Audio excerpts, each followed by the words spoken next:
Nouveau journal sur votre chaîne, voici les titres de ce lundi 23 décembre 2024.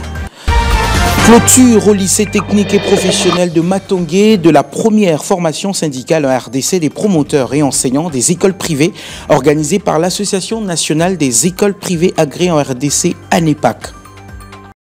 Le groupe scolaire Patio a désormais un nouveau gouvernement du comité des élèves. Le président ainsi que toute son équipe ont été investis. Le but de cet exercice est d'apprendre à ses élèves les valeurs démocratiques et de la bonne gouvernance. Détail dans ce journal. Et puis en sport, la radio-télévision de l'éducation RT-Éduc a fait match nul des débuts face à la direction générale des communications DGC au terrain annexe du stade des Martyrs de Kinshasa. Ce match de football dit des loisirs s'est joué dans le cadre des festivités des fins d'année.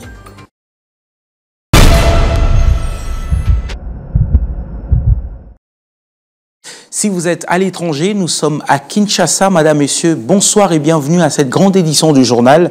Je l'ai dit en titre, clôture le week-end dernier au lycée technique et professionnel des Matongé de la première formation syndicale en RDC des promoteurs et enseignants des écoles privées organisée par l'Association nationale des écoles privées agréées en République démocratique du Congo, ANEPAC en sigle. Cette première formation syndicale a été clôturé par le président et porte-parole de l'intersyndicale du ministère de l'Éducation nationale, Godefroy Matondo. Détail. Du vendredi 20 au samedi 21 décembre 2024, les promoteurs et enseignants des écoles privées agréées étaient en formation syndicale, œuvre de l'Association nationale des écoles privées agréées en RDC, ANEPAC. Il était question pour les participants de mieux cerner leurs droits et leurs devoirs et surtout de mieux maîtriser les procédés syndicaux. C'est le président et porte-parole de l'intersyndicale du ministère de l'Éducation nationale, Godefroy Matondo, qui avait clôturé cette formation en remettant des brevets de participation à tous ceux qui étaient présents. ANEPAC, c'est une association des enseignants des écoles privées qui est affiliée à la CDT. Alors c'est la particularité de la CDT, c'est la formation. Même moi qui vous parle ici, je suis sujet de la formation. Donc nous sommes très contents de cette formation et les enseignants du privé qui auront leurs amis formés, qu'eux aussi puissent se joindre aux amis pour que ensemble nous puissions quand même faire un effort de former les enseignants du privé parce qu'il y a un problème très sérieux dans des écoles privées alors qu'ils égorgent quand même un pourcentage plus élevé des écoles ici. Donc nous sommes très contents de cette formation. Nous avons commencé, on va continuer toujours à former les enseignants. Grande a été la joie du président national de l'ANEPAC, Jean-Moussa Nimini-Mikoté, de l'organisation de cette première formation syndicale en RDC des promoteurs et enseignants des écoles privées.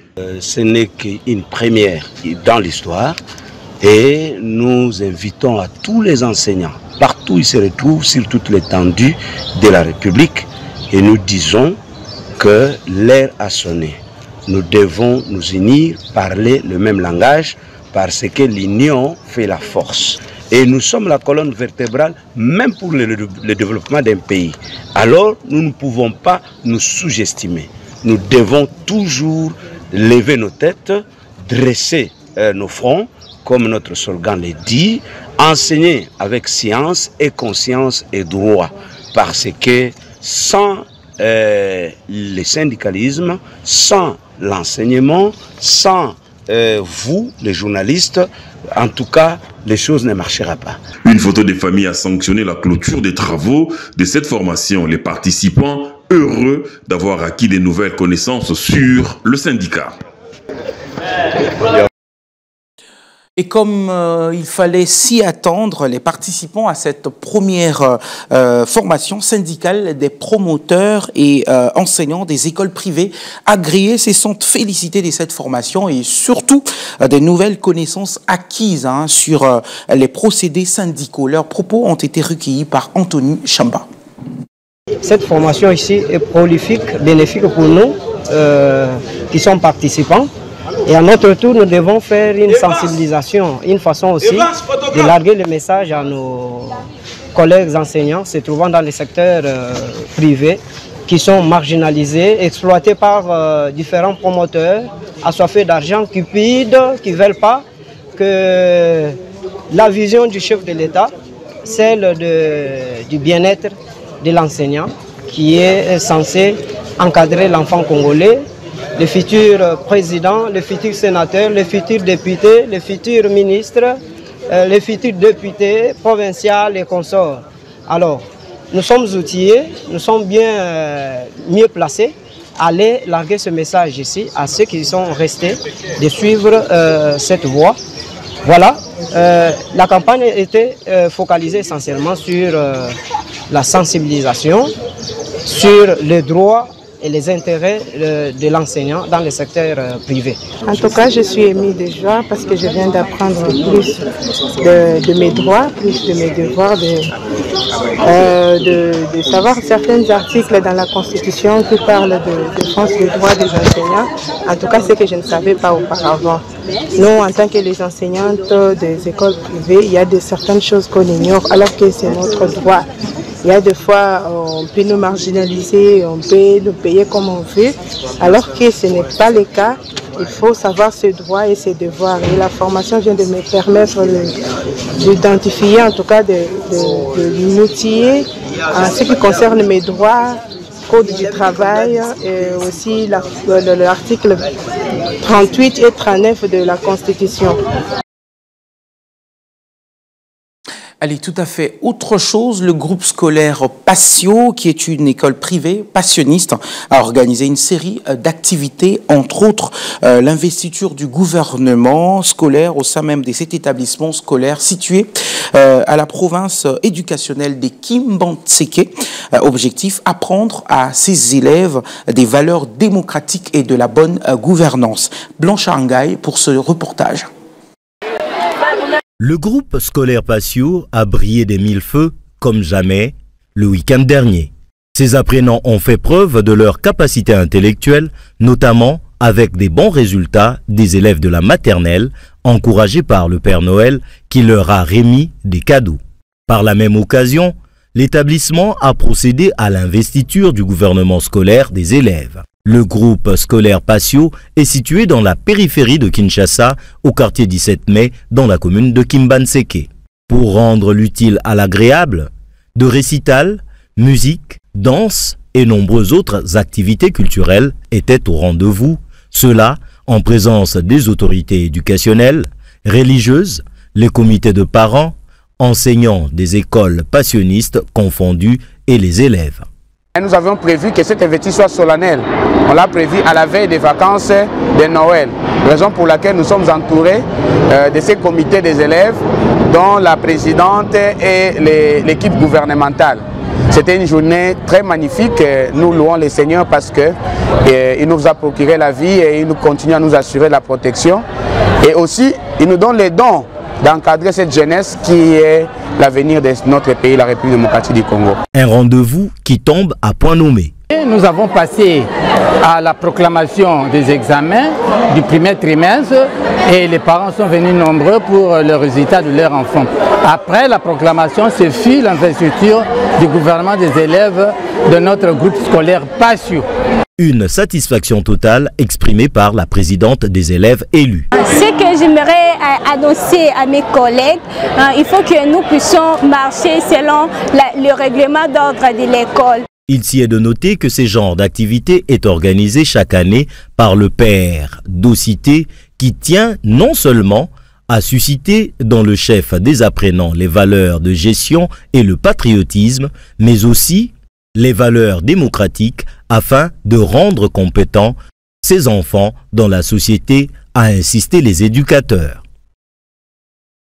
Elle est d'une école à une autre. Après 4 mois de travail acharné, les corps enseignants et les élèves du collège Grain des Sénévé accueillent avec soulagement la pause Noël. Ce moment privilégié offre une occasion particulière de ressourcement tant professionnel que spirituel. Astrid Mbouy pour le reportage. Après 4 mois de travail intense pour le corps enseignant et les élèves, le moment tant attendu de la pause est enfin arrivé, coïncidant avec la période de Noël. Au collège Le Grain de Sénévé, cette occasion se présente comme une belle opportunité de se ressourcer, tant sur le plan professionnel que spirituel. Et nous avons des valeurs chrétiennes à imprégner dans la vie des apprenants mais aussi dans le personnel. Voilà pourquoi nous avons organisé cette activité présente, qui est une journée de réflexion sur le plan professionnel. C'est une occasion pour nous, après un trimestre, de nous retrouver ensemble et s'asseoir, de partager ces moments en prière. Nous sommes une école chrétienne et en partageant la parole de Dieu. Et pour ce trimestre, nous avons pris comme thème les sources de bénédiction. Dans un souci d'amélioration des conditions de travail des enseignants, l'école a mis en place une coopérative visant à alléger leurs charges. Bon, la coopérative et CNV, ce sont deux institutions différentes. Il y a tout le personnel de CNV sont à la coopérative. Ils ont leurs comptes là-bas à la coopérative. Nous les encourageons à avoir des comptes parce qu'en fait, là, il y a possibilité d'avoir un prêt et pour résoudre le problème. Parce que si vous voulez vous suffire à votre salaire, ça n'ira pas. Mais à la coopérative, vous pouvez avoir un prêt et vous pouvez faire des programmes avec des projets avec. Il est important de rappeler que cette école privée chrétienne se consacre à la formation intégrale de son personnel avec l'espoir de contribuer à un monde meilleur.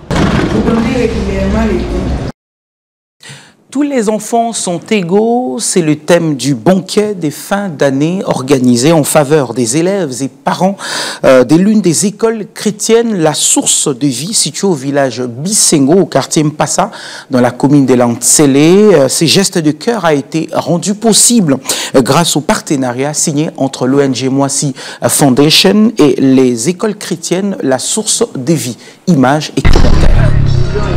C'est dans ce coin, très reculé, à plusieurs dizaines de kilomètres du centre-ville de Kinshasa, appelé village Bisengo, au quartier Mpassa dans la commune de Lantsele, que l'ONG Moissy Foundation a choisi pour poser un geste de cœur en faveur des élèves et parents très démunis de l'école. La Source de Vie, une extension des écoles chrétiennes. Ça, c'est notre tradition. Chaque fin de l'année, nous organisons un banquet de Noël pour les orphelins très souvent.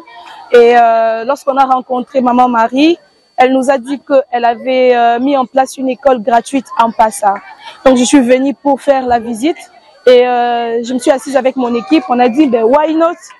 Il faut qu'on vienne fêter avec ces enfants parce qu'ils sont à Kinshasa. Malgré que c'est éloigné du centre-ville, ils sont à Kinshasa. Repas, vivres, lampes torches, jouets, casques et autres biens sont les cadeaux qui ont fait le bonheur de cette population coupée complètement du reste du monde. Osambela na Maman Marie parce que soki Maman Marie salaki eloko te mbeleba Moissy Fondation ngaki okomati bana biso bazaki ko ke musika na kotanga foke ba mama foke tika mwana na lycée oke kozwaye mais grâce à Maman Marie afanda tali bana nde tozo kende ke musika abeloko ni na ko créer avanda ye ko créer le biso école. Ces banquets des fins d'année est rendu possible grâce au partenariat signé entre Moissy Foundation et les écoles chrétiennes, la Source de Vie, qui encadre, instruit, forme les enfants et les parents des villages de ce coin. Tina école bandi ezatina kaka ya bana parce que moi nanda pesa ka lobiko. Lelo te pa ko sepela na tina mbotama na kati ya motema na biso ya mwana to bengi Jésus-Christ de Nazareth. Très touchée par les grands travaux qu'a la promotrice des écoles chrétiennes, la Source de Vie, la coordinatrice des Moissy Foundation, Berthe Nkele, promet d'implanter un centre de santé dans ce village, question de mettre la main dans la pâte. Allez, restons toujours dans ce chapitre des écoles. Sachez qu'une grande journée culturelle a été organisée le week-end dernier au complexe scolaire Saint-Henri, situé dans la commune de Mongafula, au quartier Mama Mobutu. Ce dans le but d'abord de divertir les élèves après le premier trimestre, ensuite de fêter avec ces derniers le Noël qui marque la fin de cette année 2024. C'était en présence des parents et autorités de cette école. Témoin de l'événement, Christ Baquet. Soucieux de clôturer le premier trimestre et l'année 2024 en beauté, le complexe scolaire Saint-Henri a organisé une journée culturelle et la proclamation des élèves ce samedi 21 décembre 2024. Danse, sonnette, poèmes et défilés des modes et autres surprises étaient au rendez-vous.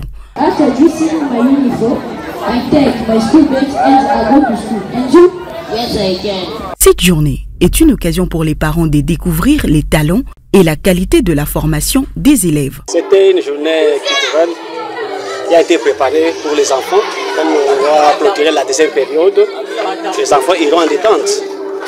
C'est pourquoi on a essayé de préparer une petite journée culturelle pour quand même montrer des petites connaissances acquises par les enfants.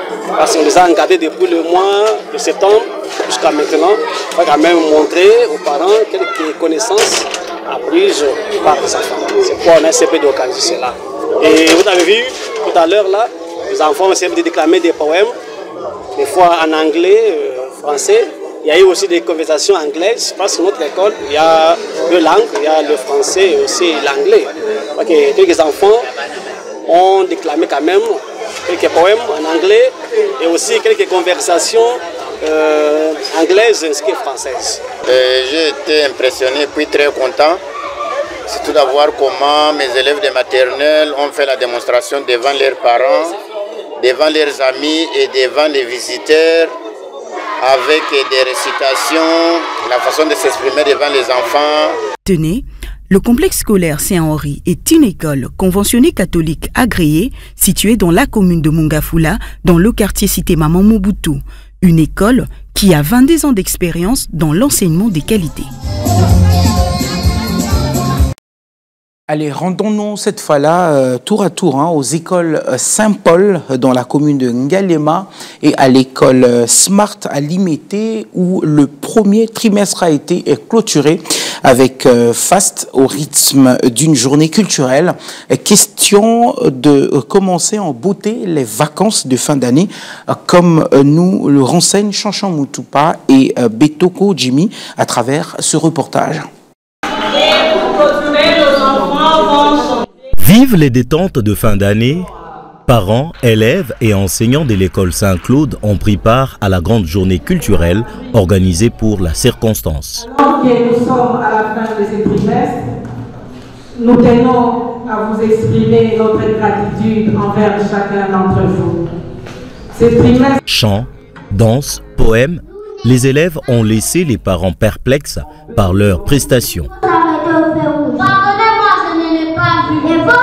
Démonstration qui n'a pas laissé indifférents les parents. La journée s'est clôturée à Limete où les élèves de Smart n'ont pas caché leur joie. Non seulement ses meilleurs élèves, mais aussi les parents d'élèves, à l'instar d'Amigo Sakasaka, parents de l'élève Kemet Sakasaka de la première maternelle. L'école Smart, qui n'a que près de 300 jours, s'affirme déjà parmi les meilleures formations éducatives de la ville-province de Kinshasa. Allez, parlons à présent de la clôture du premier trimestre ce week-end dernier avec le centre d'hébergement Eva Pave au village Mangala.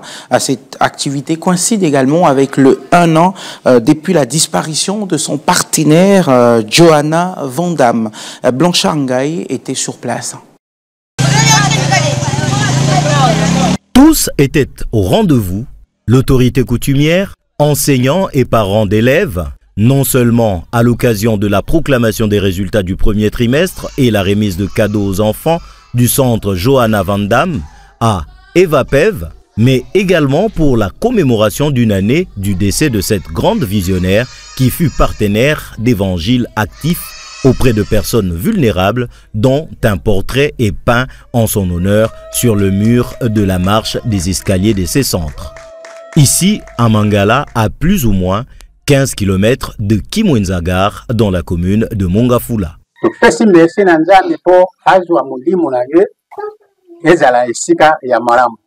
Occasion pour les éducateurs et apprenants de ce centre d'hébergement de présenter leurs témoignages sur les réalisations de l'illustre disparu pour le bien des enfants. Cette initiative d'ériger ces centres d'hébergement et une école à Mangala ont été encouragées par les habitants de ce coin de la capitale, car selon eux, c'est un signe de développement. Aux autres de leur emboîter le pas pour le bien-être de la jeunesse congolaise. Allez, on va fermer ces chapitres pour ouvrir un autre, pour se rendre cette fois-là en Kamba. La première ministre Judith Suminwa ravive ses liens avec l'église kimbanguiste et exhorte à l'unité pour la paix en République démocratique du Congo. La chef du gouvernement a marqué de son empreinte le culte dominical kimbanguiste, symbolisant la conclusion de sa visite à la Nouvelle-Jérusalem avant de regagner Kinshasa, la capitale. Sa présence à la célébration de ce dimanche a profondément touché les fidèles qui l'ont surnommée la descendante des mamans Mouilou, en hommage à son engagement pour l'émancipation des femmes et une gouvernance inclusive et éclairée. Suivez. La première ministre Judith Suminwa a effectué une visite courtoisie à Kamba, dans le Congo central, une première depuis sa nomination en avril 2024. À sa descente d'avion, celle que l'on surnomme ici Maman Kimpavita a été accueillie par les autorités politico-administratives avant de recevoir les honneurs des scouts kimbanguistes qui lui ont noué le foulard au cou, symbole d'espoir, d'espérance et de pureté, avant de rejoindre la cité sainte Kamba, Nouvelle-Jérusalem, où l'attendait le chef spirituel du kimbanguisme. Fille de l'Église universelle, Judith Suminwa a eu un entretien privé avec le chef spirituel des kimbanguistes, Simon Kimbangu Kiangani, content de recevoir cette hôte de marque sur ses terres. Au nom de tous ses fidèles, ce dernier a notamment souhaité la bienvenue à la première ministre à la cité sainte. Au sortir de leur entretien, la première ministre et le chef spirituel de l'église kimbanguiste ont échangé avec les nombreux fidèles présents. C'est la première fois que je suis ici en tant que première ministre, chef du gouvernement de la République démocratique du Congo. Je suis venu ici avec la délégation qui m'accompagne et c'est un honneur pour nous d'avoir pu bénéficier de cet accueil de la part de Papa Simon, chef spirituel, sa divinité, ainsi que de vous tous.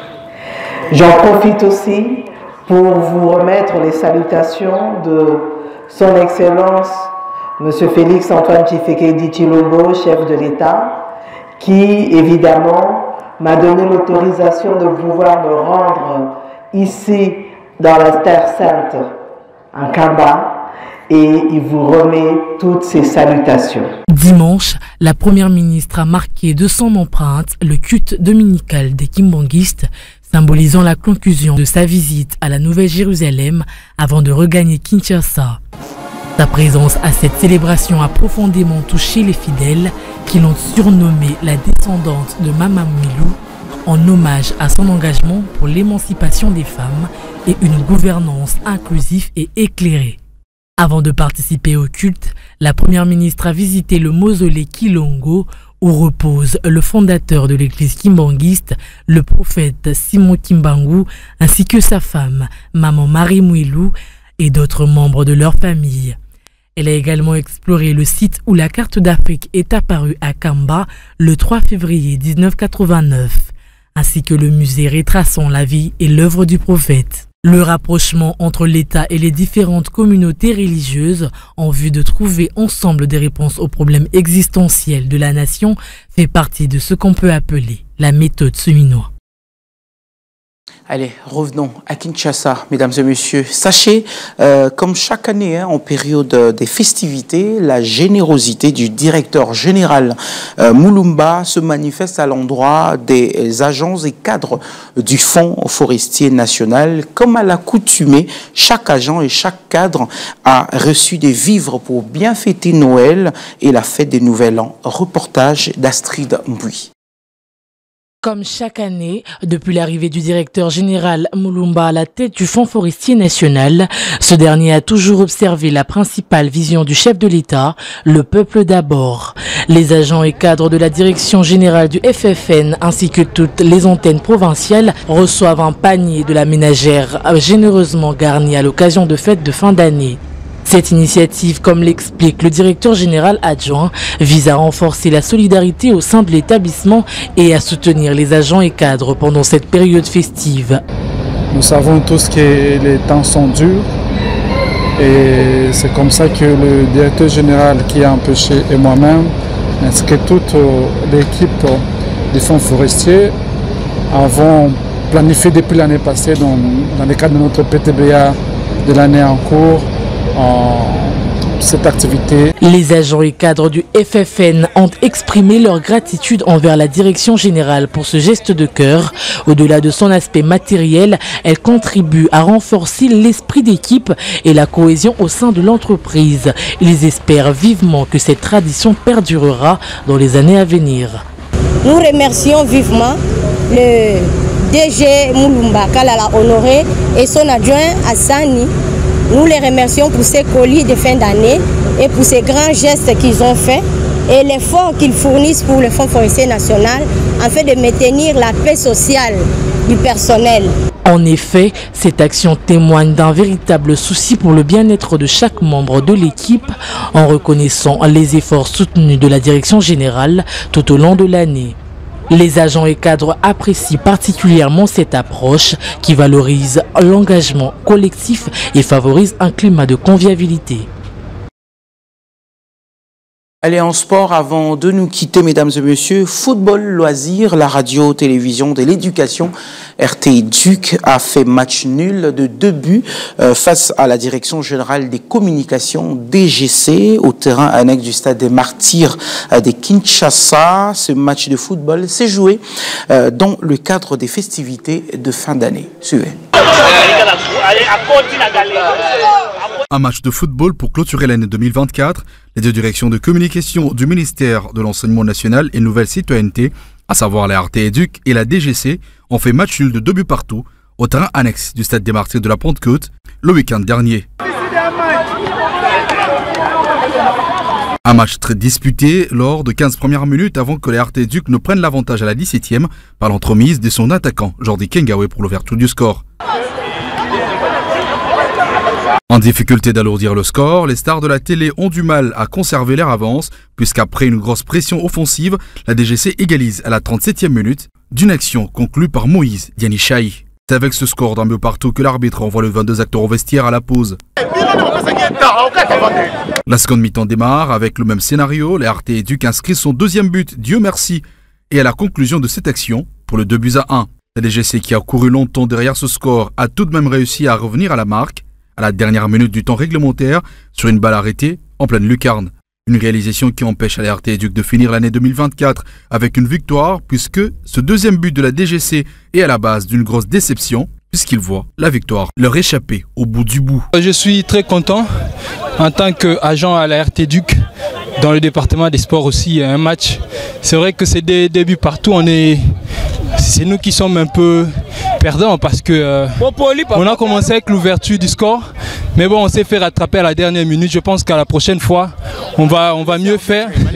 À la prochaine fois, on va mieux faire avec des matchs qui arrivent. C'était un match de familiarité, donc il n'y a pas, personne n'a gagné, personne n'a perdu. Notons qu'en cette fin d'année, ce match de football a sans nul doute rapproché davantage les deux directions du ministère de l'Enseignement national et Nouvelle Citoyenneté. Je tiens à remercier les 2 équipes et surtout celle de Duc TV, puisque je pense que c'est l'équipe qui m'a impressionné. Bien que nos adversaires aussi, ils ont une bonne équipe.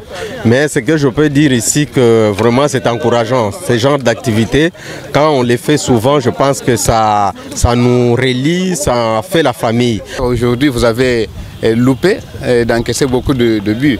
Si c'était les manœuvres de l'arbitre et vous-même, tout le temps vous tombez, vous n'avez pas de souffle, j'ai constaté. Signalons par ailleurs que juste après ce match nul, les 2 équipes se sont retrouvées sur l'avenue Oshoué afin de resserrer davantage leurs liens, cette fois loin du terrain de football. Allez, c'est sous cette très belle ambiance que nous mettons un point final à cette grande édition du journal. Merci de l'avoir suivi. Merveilleux chez vous, paix et amour dans vos maisons. Au revoir.